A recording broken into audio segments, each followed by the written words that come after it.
Une centaine de personnes ont pris part à la manifestation « Une élection ne fait pas la démocratie » le dimanche 16 septembre.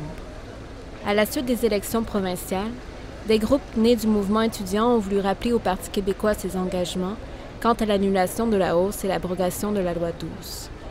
Selon eux, les débats de fond au sujet de l'éducation du droit d'association ne doivent pas être mis de côté dans le contexte d'un changement de gouvernement et de la fin de la grève. Même avec un gel, certains n'auront pas accès à l'université. Certains déjà n'ont pas accès à l'université avec les frais tels qu'on les a actuellement.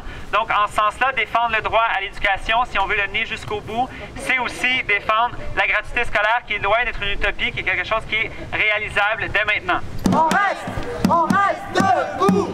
On reste debout!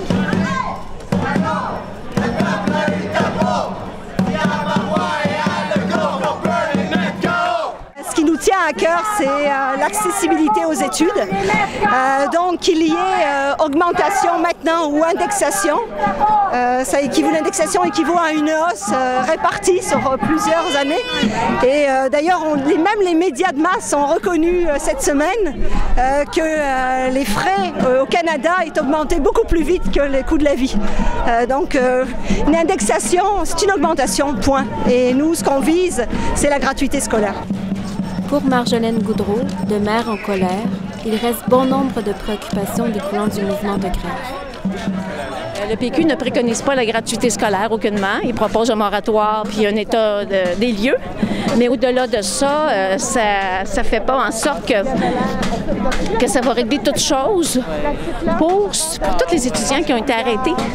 Et c'est ça qui nous préoccupe aujourd'hui. Les étudiants qui ont été arrêtés, on demande une amnistie générale pour tous ces étudiants-là.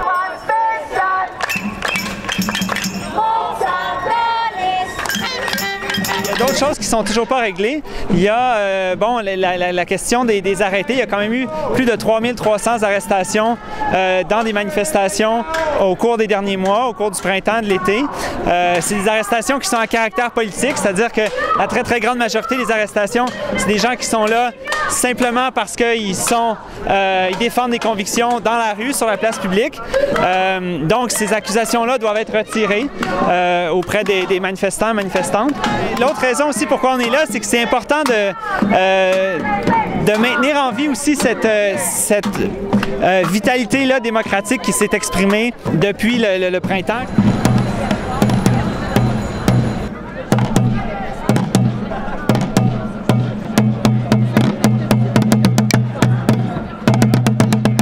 Aujourd'hui, c'est la journée importante après la période électorale, parce qu'il y a bien des gens qui pensent que c'est fini, la démocratie, on a voté pour 4 ans et que les dirigeants doivent décider. Mais je trouve que c'est important aujourd'hui, il y a un peu de rassemblement, mais quand même des gens déterminés qui essayent de réaliser à la population que la démocratie s'applique tous les jours. Les policiers ont déclaré la manifestation illégale à l'intersection des rues Union et Sainte-Catherine. Après une brève altercation avec un passant, soupçonné par plusieurs manifestants d'être un agent perturbateur, le parcours a pris fin. Une vingtaine de personnes sont restées à l'intersection et ont improvisé un sit-in.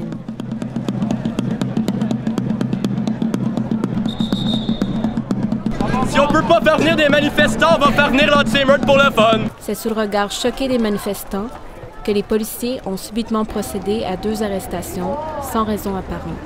Attention! Ça va dans la rue! Attention! On était allé au métro, moi j'étais avec la petite, dès qu'on a tassé la petite, les policiers, le gars il a essayé de s'en aller pour partir, les policiers ont couru sur lui, il se fait arrêter genre là. C'est ça, ils l'ont poussé, là, il était en dessous du camion, en dessous de la roue presque. Moi j'étais arrivée en courant derrière, puis un policier à vélo qui, dans le fond, il m'a dit bouge, je me suis retournée, le vélo était à peu près ici, comme ça. Il a essayé de me rentrer dedans, j'ai reculé, en reculant, je suis tombée, je me suis cognée la tête par terre. Après ça, il y avait un gars, et on était ici, et le gars avait un masque, ils ont dit enlève ton masque, il a baissé le masque. Et les policiers l'ont arrêté quand même sans aucune raison et sans lui dire pourquoi ils l'arrêtaient. Pauline Marois maintient la position que l'indexation des frais de scolarité est une forme de gel. Il est à parier que les revendications sur l'éducation reprendront la rue, ce qui promet un été des Indiens des plus chauds.